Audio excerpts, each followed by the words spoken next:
Welcome in everybody to Betting Pros. It's time to place your bets. It is me, Joe Pisapia, and this is BP NFL. With me today, of course, my two best friends, the Welsh and the Undertaker, Andrew Erickson, coming off a pretty good week, both in the positive after last week's prop show.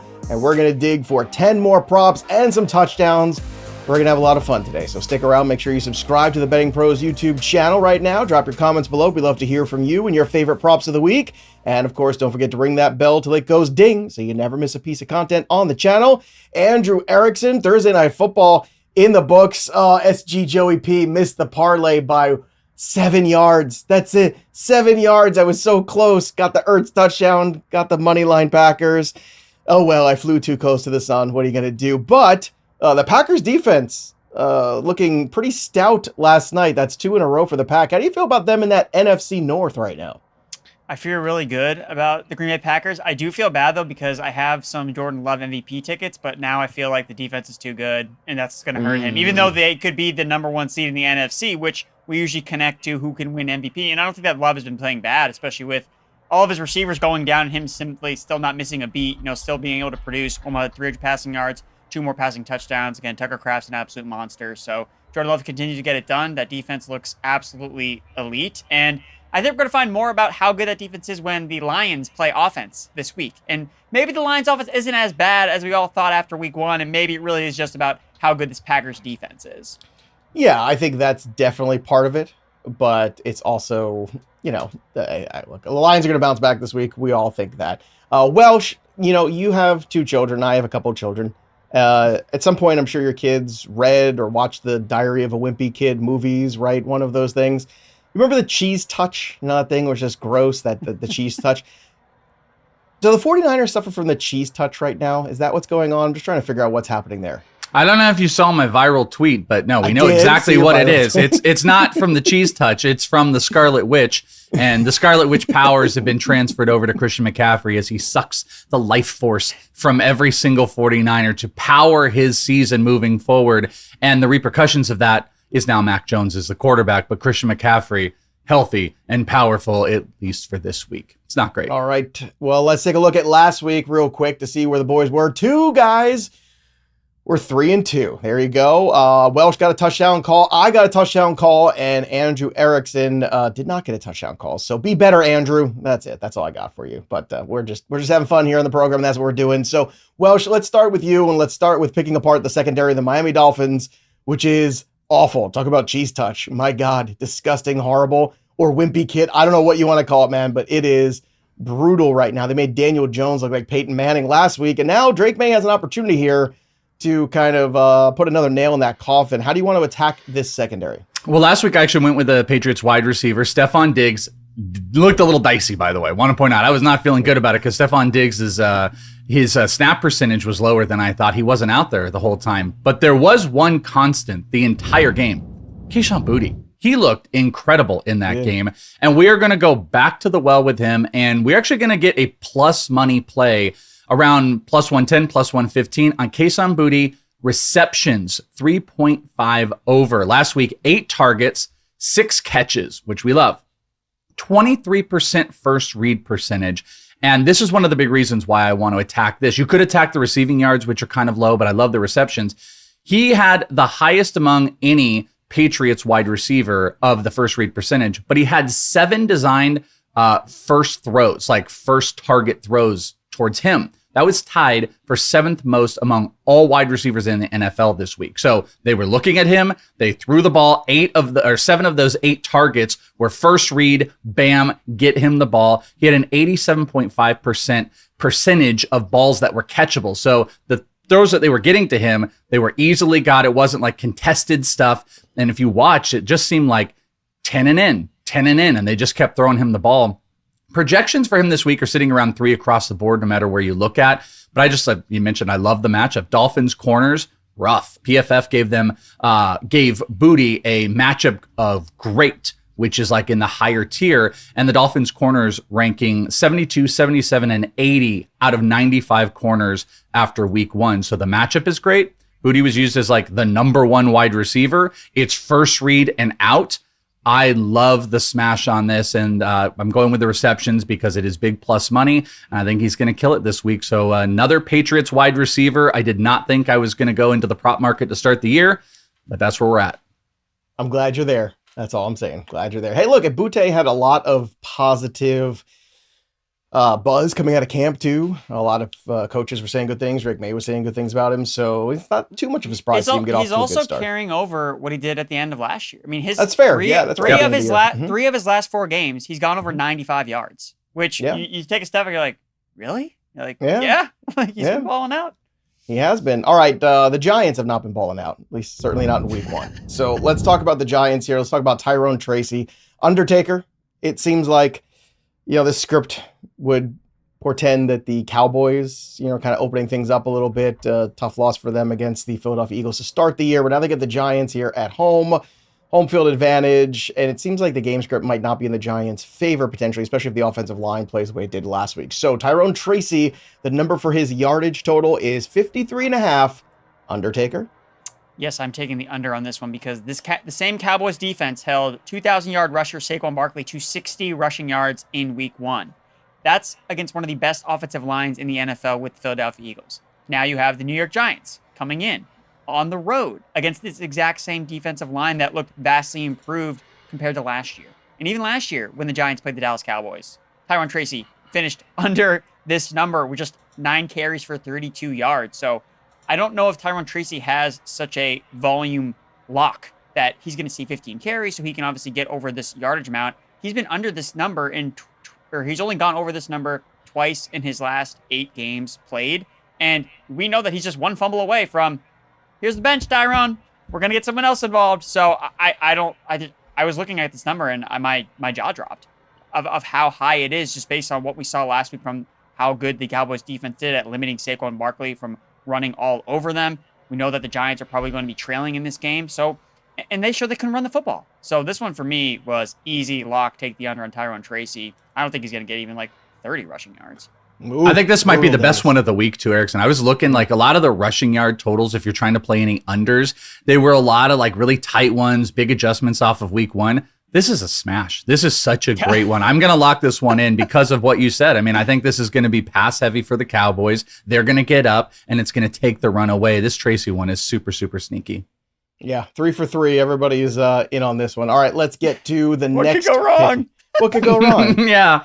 Let's go to the Jacksonville Jaguars getting off to a good start to the season. And Tank Bigsby was expendable. He got traded. So how do we want to approach Travis Etienne in this game against the Cincinnati Bengals defense that certainly has its share of holes in it as well, Welsh? It definitely does. And I think there's multiple ways we can do it because I think we're all kind of lockstep now that Travis Etienne is the guy. Rushing looks good, but also on the receiving side. And that's what I want to tackle here today. Travis Etienne receptions 2.5 over. So we're going for 3 receptions. And as a matter of fact, last week when Tank Bigsby was still there, 3 targets, 3 catches for Etienne. 4 of his last 6 games in the season last year, Etienne had 3 or more receptions as well. Tune not used in the receiving game last week. Allen, he got 1 target. So, technically Etienne was 75% of the receiving side out of the backfield. But here's the thing that I really like going up against this Bengals defense. Dylan Sampson against the Bengals caught 8 balls. He was 8 for 8 on the receiving side. If the Jags are playing from behind, this is going to open up more opportunities for Etienne in the passing game. Had around a 69% snap share last week, which could push over 70 now that Bigsby is out. They got a bunch of young guys. Projections across multiple sites. If you want to play the roundup game, like it at 3, 2.7 on PFF, I believe 2.8 on Fantasy Pro, so it's right around there. But I really, really like this one. Bengals defense clearly struggled with receiving out of the backfield. If the Jags are playing from behind because the Bengals are pissed and they are just getting Higgins and Chase going early, Etienne should get some passes out of the backfield. So 3 receptions for Etienne, over for me. Okay, let's talk about another backfield here. This one a little bit muddier. I believe the Seattle Seahawks, they're going to travel to Pittsburgh. So that should be, I guess, a good time. The DK Metcalf revenge game. Is that what we're getting? Aaron Rodgers first started home as a Pittsburgh Steeler, but Ken Walker last week, very disappointing, dealing with a foot issue. So the receptions prop for him is at 1.5. Erickson, how do you want to approach this? Well, I'm got to just say I'm very glad that I'm not on the Fantasy Pros live stream this week, where I'm gonna have to fend off Ken Walker versus Zach Charbonnet questions. So good luck, Well, Derek Brown, I spent an hour Joe of it yesterday.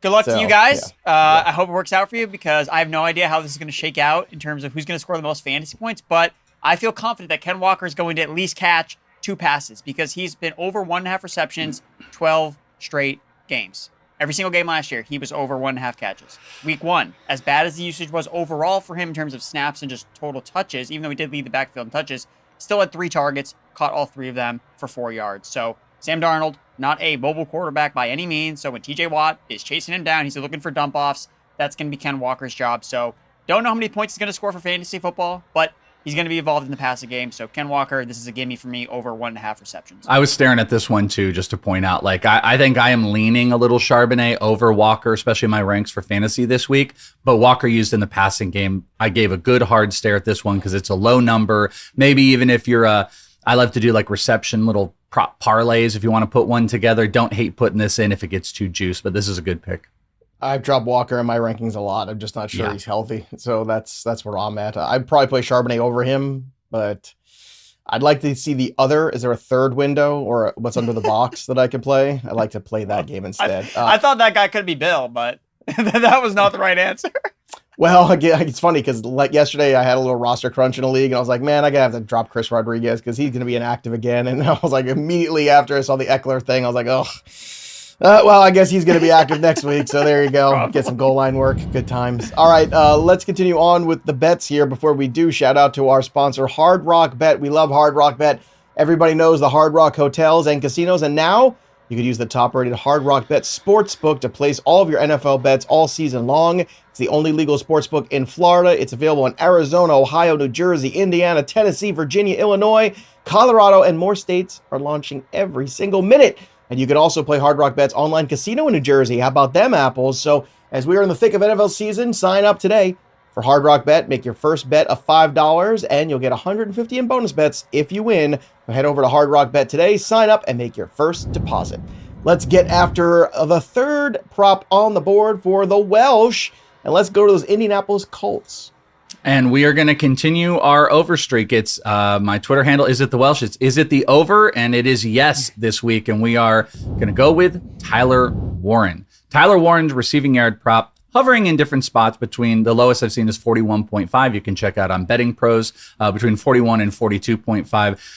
Obviously, everybody's in on Tyler Warren after last week. But when you look deeper, yes, 9 targets, great. 7 catches for 76 yards. Love it across the board. But he received a 30% first read share, which was tied for the second highest of tight ends this week and the number 1 highest overall target share among tight ends. Ridiculous. He also ranked top 5 in yards per target at the position and top 5 in air yard share.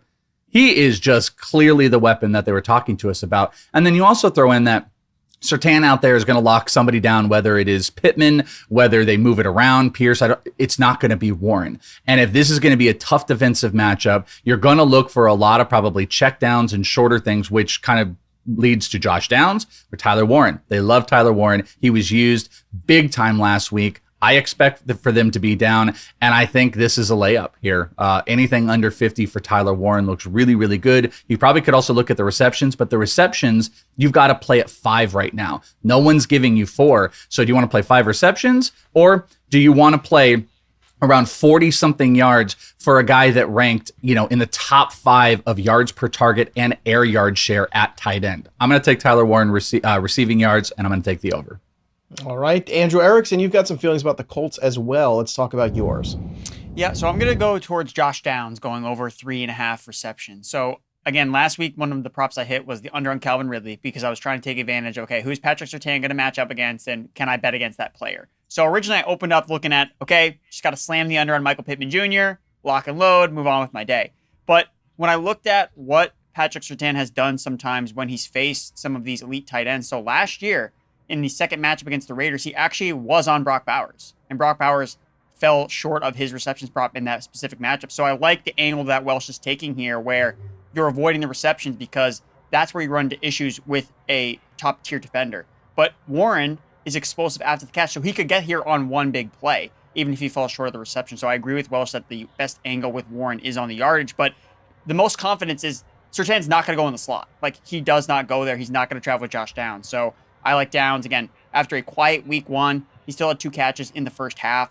The Colts didn't have to do a lot in the second half because they were blowing out the Miami Dolphins. So I think that he eats here, and I think that people are kind of just forgetting about him. He was an exciting player, like really productive last year, targeted at a very high rate, and I think he's going to see more volume in week 2. I got to tell you, you have more faith, both of you, in Daniel Jones against the Broncos than I do. I am out on the Colts. I think last week was more of a byproduct of the Miami Dolphins, but maybe I'm wrong and the guys are right. We shall see how it all plays out. But even better, though. I should say even better, though, if the Broncos are, putting it to the Colts are going to be playing from behind in the whole second half, and they're going to be passing the ball. 3.5 is a low number on downs. Yes, it is what you want if Daniel Jones isn't throwing picks and if Daniel Jones is playing well and Daniel Jones is completing passes to his own team or standing upright in the pocket or whatever. I just think the Broncos are going to take out their frustrations of week 1 out on the Colts because it was not a good look for the Broncos. They I talked about this yesterday in the show. I think week 1 was a trap game for them. They fell right into it. They did not prepare for the Tennessee Titans. Tennessee Titans were ready to play football, and the Broncos thought it was just going to be a cakewalk, and it wasn't. We're not betting Colts touchdown props. Or them to win or spread. I understand the overs, but I don't know. We'll see. Like I said, I got to see it again against a real team because the Dolphins are not that. The Dolphins are not real. They're not. All right. They're not. If you need more help with your props too, use the prop bet cheat sheet. Don't be a tool. Use the tools. Download the Betting Pros app right now, or you could also go to bettingpros.com/props and take a look at the prop bet cheat sheet. You get your best props out there based upon the sports book, the number, and the fantasy projection, so you can make the best bets on the overs or the unders on all the props, passing, rushing, receiving, every category, every game, every prop. It's all out there with the best line you can find over bettingpros.com/props. Again, just download the Betting Pros app. Bet smarter, not harder. And let's get to another prop here. Welsh, let's go back to you for number 4. And Debro is very much in on George Pickens, and it looks like you are as well. Yes, I am. And I'm going to highly suggest the Betting Pros as well to be locked into the prop cheat sheet and the analyzer because this prop is on the move. I'm going to be transparent. I have this at a lower number than you were going to get it because I got it in a couple days ago at 52.5. This is already moving, but the Betting Pros prop cheat sheet has also shown me that you can get it at 54.5. This is George Pickens receiving yards over. So make sure you're locked in there to find the best line. Last week, bad game, 62 air yards still. Love that. 91% snap share, one of the highest of any wide receiver out there. So he is going to stay out there all game long.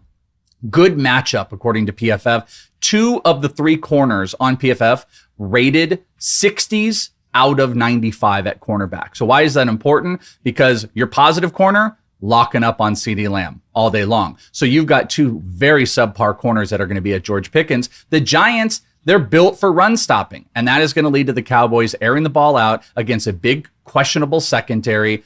Projections on Fantasy Pros have Pickens at 62 right now. This number is in the mid-50s. George Pickens week, we're going with the over.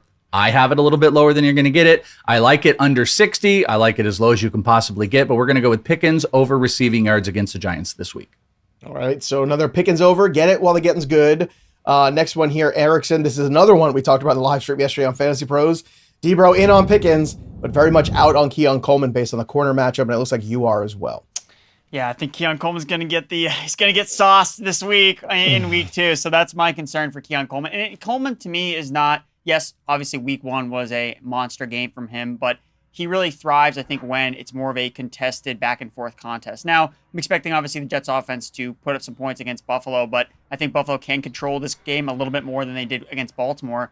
Keep in mind that last week with Keon Coleman, he had 1 catch in the first half. So all of his production was in the second half when he was mossing dudes, contested catches all over the place. But that was against some of the Ravens corners aren't nearly as good as Sauce Gardner. And last week, Sauce Gardner was shadow coveraging DK Metcalf. Like, that's something that we haven't necessarily always seen from Gardner in his career. But in this Aaron Glenn defense that loves to play man coverage, they said, nope, you're going on DK. That's what you're doing. And he was really effective in that matchup. So against Keon Coleman, not the best separator and route runner in terms of wide receiver skill. Yes, he can make contested catches, but I don't know if he's going to be able to come down with 4 contested catches against tight coverage. So because the Bills love to spread the wealth between all their different receivers, I think Josh Allen, it's going to be easy for him to be like, all right, I don't really need to test Coleman in this particular matchup.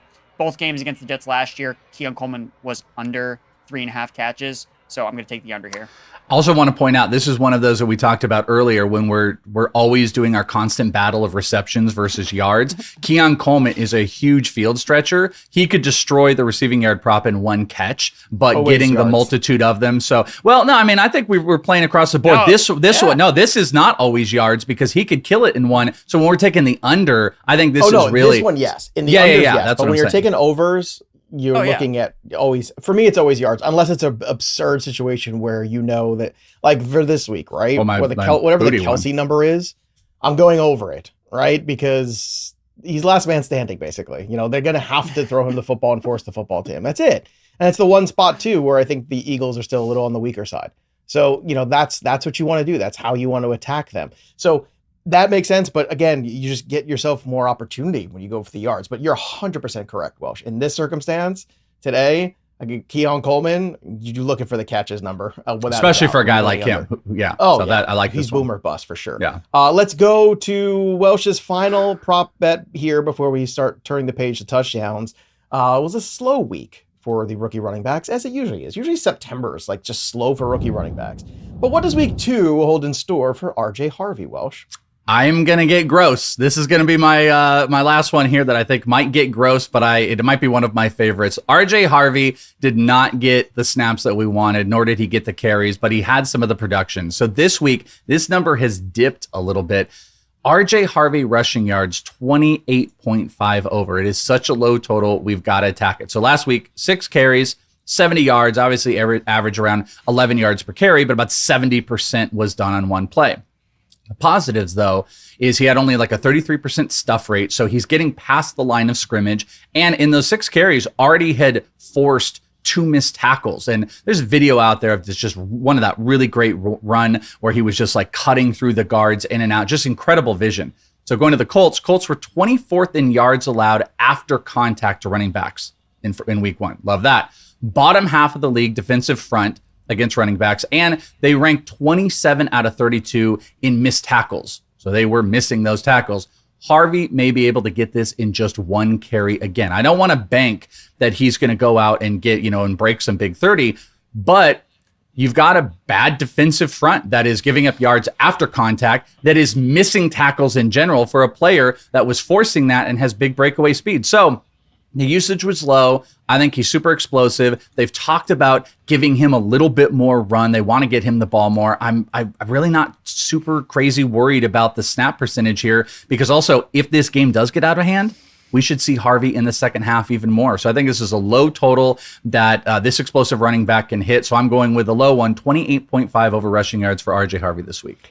I was waiting with bated breath for the answer, because when you put it in the show sheet, you didn't have an over or under, and I thought it was a tease. Did I not? That's so funny. No, go look at it. I was like, oh, is he? You're is he right. not sure? I didn't. Is he That's not so sure? funny. Does he like it? And then he opened it up saying, right, Erickson, he's like, this is a little dangerous. And I'm like, oh, what's he gonna do? What's he gonna do? I gave you guys the mystery.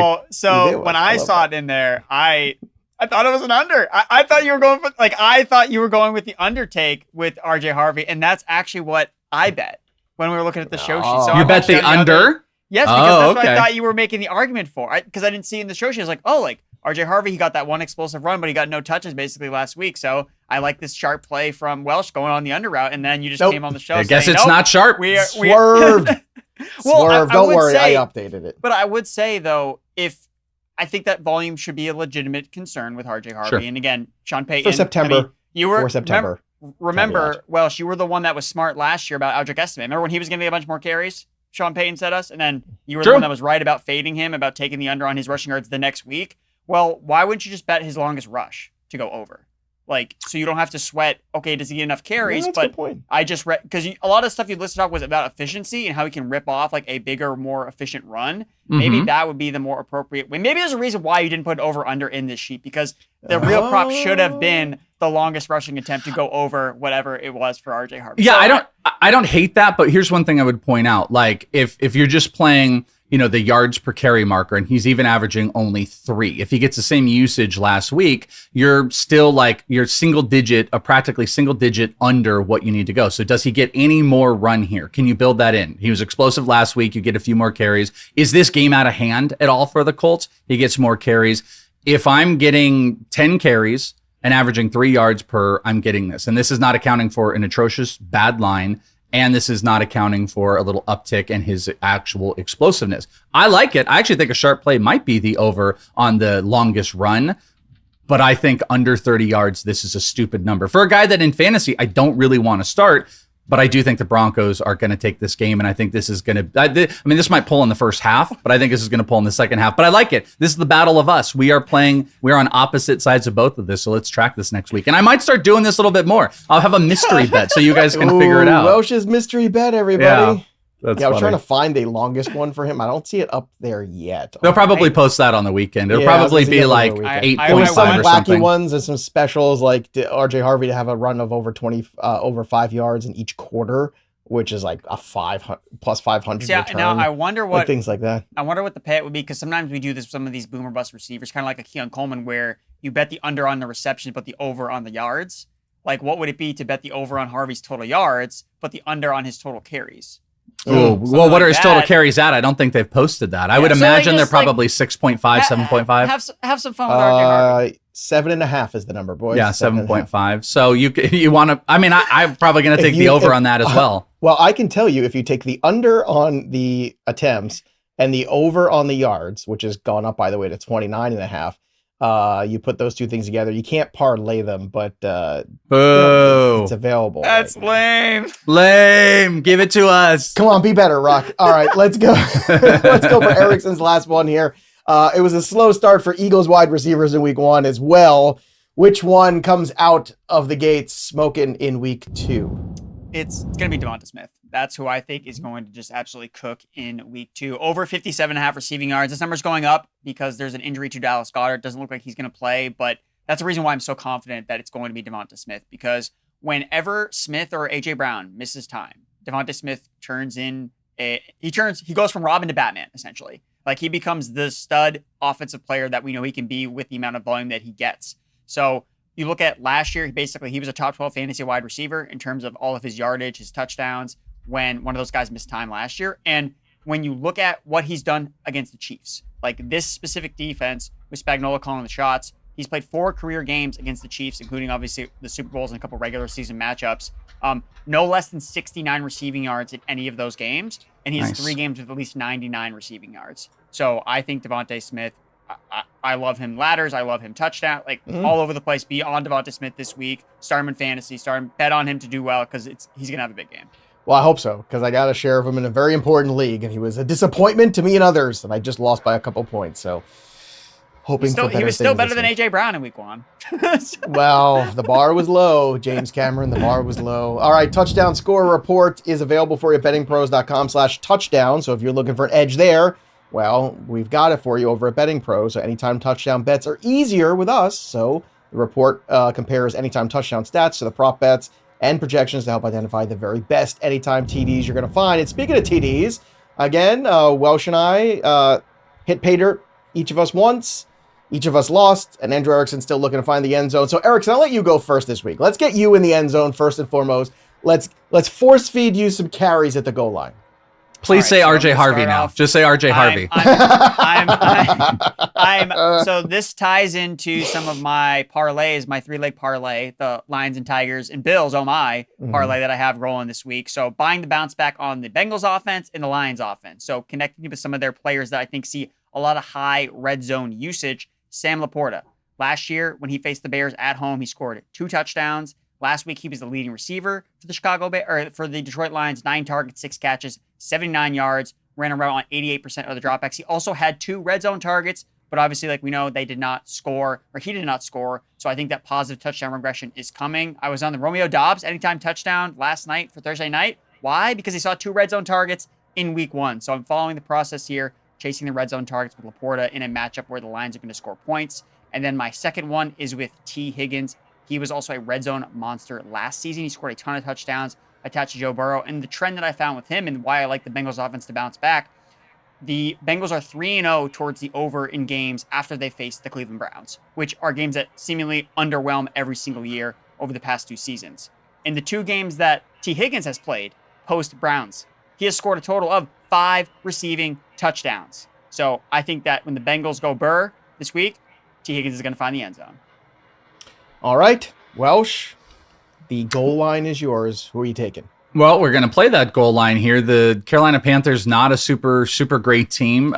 Could be playing a little bit from behind, but I think when they get into short yardage, it's going to be Chuba time. Chuba was not in any big rotation with Rico Dowdle. He got a heavy load of usage, and I think this is a really good spot. It's essentially plus, it's even money. It's like plus 100. So I like Chuba in this matchup. And my little bit deeper play, I'm going to target to my receiving yards, and we're going to go back to Tyler Warren. Tyler Warren is close to 2.5 to 1 plus 235. I think when you get into short yardage, clearly you're going to want to look at Jonathan Taylor. That defensive line is going to lock down.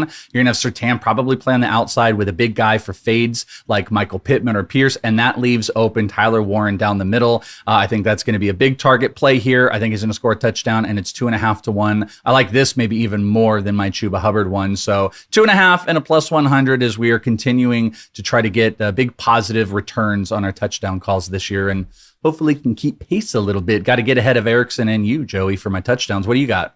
This one's easy for me. I'm just finding the Carolina Panthers and just looking around who they playing this week. Oh, good. The Cardinals. Okay, James Conner. Look, it's minus 160 anytime touchdown. That's no fun. So what are we going to do? We're going to cut the game in half. It's like we always do. And we're going to turn that minus to a plus 160. That's what we're going to do. And that's an easy one for me. So again, it's just the Carolina Panthers can't stop anybody. 200 yards rushing. I know it was a lot on a big play, but there was 3,000 yards last year. They gave out 3,000 on the ground. That's a lot, boys and girls. Doesn't and it's even not going to get real. It's unreal. unreal. Like a real number. Because I remember I mentioned, I was like, they gave out 200 yards. I'm like, well, that was all one big play. I'm like, yeah, okay, what about the 3,000 last year? Also, Is that one big play too? One of their defensive tackles is also out. Just one or two other big plays to get to 3,000. And then the other one is I also watched Lamar Jackson run amok on the Buffalo Bills defense. And got some injuries they're dealing with too on the defensive side of the football. So for me, Justin Fields this week has an opportunity again, plus 140 to take the ball into the end zone himself there. Look, Fields played very well. I think Buffalo, I'm not saying they're going to have a letdown, but it would not surprise me if the Jets covered. It's not my favorite bet of the week, but it would not shock me if this got a little lackluster or the Bills just kind of, after that big emotional Sunday night victory, turned around and ended up going, okay. Let's, we ended up, it's the Jets, same old Jets, but I don't think it is the same old Jets. I think this Jet team is a little bit more spunk and a lot more leadership. And I think Fields looks very comfortable in the offense they're running right now. And Tanner Engstrom's bright young football mind, the new OC there, coming over from Detroit with Aaron Glenn. So give me Justin Fields plus 140. Give me James Conner plus 160 for the first half touchdown. And that's how we're going. So if you want to tail us, make sure you download the Betting Pros app. And, of course, use the search feature to find Andrew Erickson, to find Joe Pisapia, and find The Welsh. That's all one word. And, of course, subscribe to the Betting Pros YouTube channel. That'll do it for us. But the story of the game goes on. For The Welsh and Andrew Erickson, I'm Joey P. We'll see you next time, kids.